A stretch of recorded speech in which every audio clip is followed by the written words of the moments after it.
இருக்கக்கூடிய அதே மேடையிலே உள்துறை அமைச்சர் அமித்ஷா அவர்கள் அதிமுகவிற்கும் பிஜேபிக்குமான தேர்தல் கூட்டணியை இன்று அறிவித்திருக்கிறார்கள். பல்வேறு நேரங்களிலே தொடர்ந்து பிஜேபியுடைய மக்களுக்கு எதிரான பல்வேறு மசோதாக்களை, திட்டங்களை எதிர்த்து கொண்டிருப்பதாக சொல்லிக் கொண்டிருக்கக்கூடிய அதிமுக திரு எடப்பாடி பழனிசாமி அவர்கள் அதே மேடையிலே இன்று மௌனமாக அமர்ந்து அந்த கூட்டணியை ஆமோதித்து ஏற்றுக்கொள்வதை நாம் பார்க்க முடிந்தது. இது பட்டவர்த்தனமாக, தெளிவாக தன்னுடைய இயக்கத்தை மட்டுமல்லாமல் தமிழ்நாட்டு மக்களுக்கும் அவர் செய்திருக்கக்கூடிய மிகப்பெரிய துரோகம் என்பதை எடுத்து காட்டக்கூடிய ஒரு கூட்டணியாகத்தான் இந்த கூட்டணி அமைந்திருக்கிறது. இதைத்தான் நம்முடைய முதலமைச்சர் அவர்களும் தொடர்ந்து அவர்கள் பிரிந்து விட்டதாக சொன்னாலும் தொடர்ந்து அவர்கள் தொடர்பிலேயே இருக்கிறார்கள். இந்த கூட்டணி மீண்டும் உருவாகும் என்பதை சுட்டிக்காட்டி கொண்டிருந்தார்கள். அந்த உண்மை இன்று வெளியாகி இருக்கிறது. மக்களை அவர்கள் வெகு நாள் ஏமாற்ற முடியாமல் அந்த கூட்டணியை இன்று வெளிப்படையாக அறிவிக்க வேண்டிய ஒரு நிர்பந்தத்திற்கு ஆளாக்கப்பட்டிருக்கிறார். மேடம் வந்து தமிழ்நாடு தமிழ் மொழி வந்து இதுவரைக்கும் திமுக எதுவுமே சொல்லல. அவங்க தான் பட்டியலிட்டு காமிக்கிறது அமித்ஷா சொல்லியிருக்காரு. அதை பற்றி இல்லைங்க, ஒரு தமிழ் சங்கம் நடத்துகிறோம் அப்படின்னு சொல்லி காசி தமிழ் சங்கத்தில் நாங்கள் வந்து நடத்தி இருக்கிறோம். அது நாங்கள் தமிழுக்காக செய்திருக்கக்கூடிய மிகப்பெரிய தொண்டு அப்படின்னு சொல்கிறாங்க. காசி தமிழ் சங்கம் நடத்துறதுங்கிறது வந்து தமிழ் வந்து காசிக்கு செய்திருக்கக்கூடிய ஒரு நன்மையாக நாம் எடுத்துக்கொள்ளலாமே தவிர அதனால் தமிழ் எப்படி வளருதுன்னு எனக்கு தெரியவில்லை. முதலமைச்சர் அவர்கள் பல முறை தொடர்ந்து சொல்லியிருக்கிறார்கள். சமஸ்கிருதத்திற்கு கிட்டத்தட்ட 2400 கோடிக்கு மேலே வந்து அங்கே இருக்கக்கூடிய ஒன்றிய அரசாங்கம் செலவழிக்கிறது. ஆனால் தமிழுக்கு இவங்க வளர்க்குறதா சொல்லக்கூடிய தமிழுக்கு 100 கோடி கூட அவங்க வந்து ஒதுக்கீடு செய்வது இல்லை.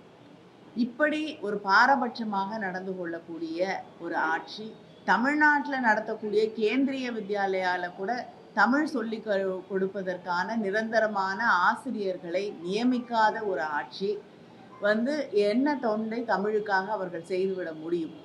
எங்கேயாவது போகும்பொழுது பிரதமர் வந்து திருக்குறளை சொல்லுவதும், நிதியமைச்சர் அவர்கள் திருக்குறளை எடுத்து மேற்கோள் காட்டுவதும் தமிழை வளர்க்கக்கூடிய ஒரு முயற்சியாக நாம் எடுத்துக்கொள்ள முடியாது. இவங்க தமிழுக்காக என்ன செஞ்சுருக்காங்க? ஹிந்தியை தொடர்ந்து திணித்து கொண்டிருப்பதை தவிர அவங்க வந்து தமிழுக்காக எதையும் செய்ததாக நாம் கிடையாது. அதை தாண்டி மும்மொழி கொள்கையை திணிப்பதாக இருக்கட்டும், எஸ்எஸ்ஏ ஃபண்ட்ஸை வந்து நிறுத்தி வச்சுட்டு நமக்கு தரமாட்டேன்னு சொல்லக்கூடிய ஒரு நிலையாக இருக்கட்டும், இப்பொழுது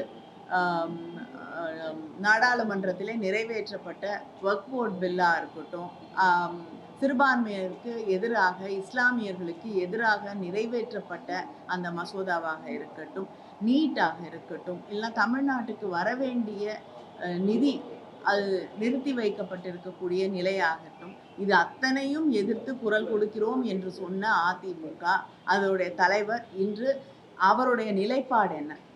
நாங்கள் சமீபத்தில் தான் வந்து சிறுபான்மை மக்களோடு நாங்கள் நிற்போம் அப்படின்னு ஒரு ஆணித்தரமாக பேசினார் மேடையிலே.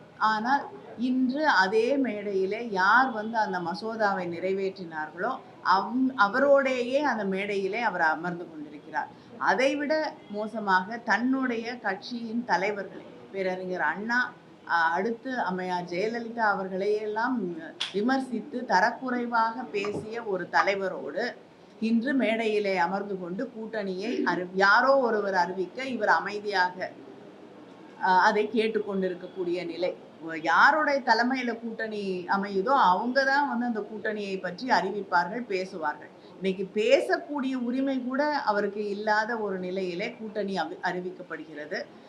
தங்களுடைய தலைவர்களை எல்லாம் இழிவாக பேசிய ஒருவரோடு அந்த மேடையிலே அமர்ந்து கொண்டு அந்த கூட்டணியை ஏற்றுக்கொள்கிறார் என்று அவரே அதே தலைவர்களை தன்னுடைய வீட்டுக்கு அழைத்து விருந்தளிக்கக்கூடிய ஒரு நிலைக்கு அவர்கள் தள்ளப்பட்டிருக்கிறார்கள். இது கட்சிக்கு செய்யக்கூடிய துரோகம், தமிழ்நாட்டு மக்களுக்கு செய்திருக்கக்கூடிய மிகப்பெரிய துரோகம்.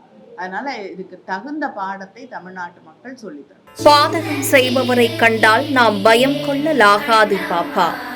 மோதி மிதித்து விடு பாப்பா, அவர் முகத்தில் உமிழ்ந்து விடு பாப்பா.